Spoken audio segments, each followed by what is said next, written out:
क्या कभी सोचा है कि एक पक्का इरादा और सच्ची लगन किसी की पूरी किस्मत बदल सकती है?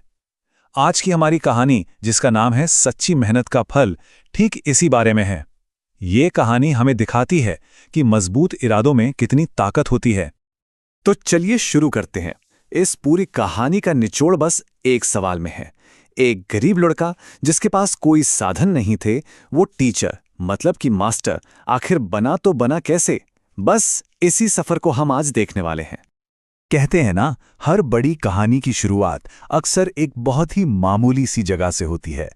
हमारी कहानी भी एक छोटे से गांव से शुरू होती है, जहां राहुल नाम का एक लड़का रहता था, और यहीं से उसकी असाधारण बनने की कहानी शुरू होती है।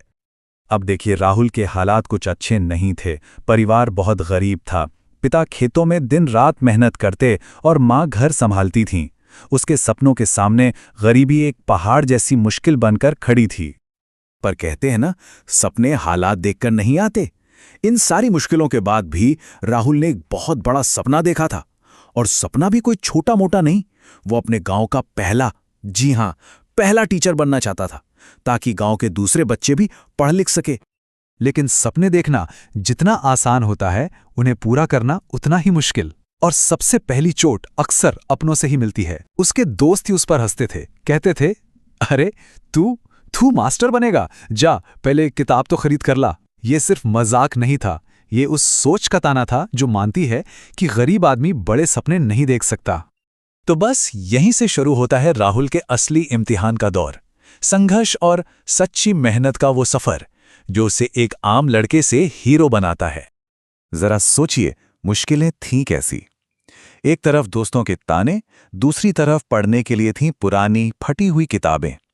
रात को बिजली नहीं तो दिए की छोटी सी लौ में पढ़ना पड़ता था। और जैसे ये सब कम हो, गांव में अकाल भी पड़ गया। अब तो पेट भरने के लिए खेतों में भी काम करना जरूरी हो गया था। मतलब कोई भी इंसान ऐसे में टूट जाए। लेकिन राहुल वो किसी और ही मिट्टी का बना था। अकाल के उस भयानक दौर में भी उसने किताबें नहीं छोड़ी। वो दिन भर खेतों में काम करता और काम करते करते ही अपने सबक याद करता था। जरा सोचकर देखिए, कितनी मजबूत इच्छा शक्ति रही होगी।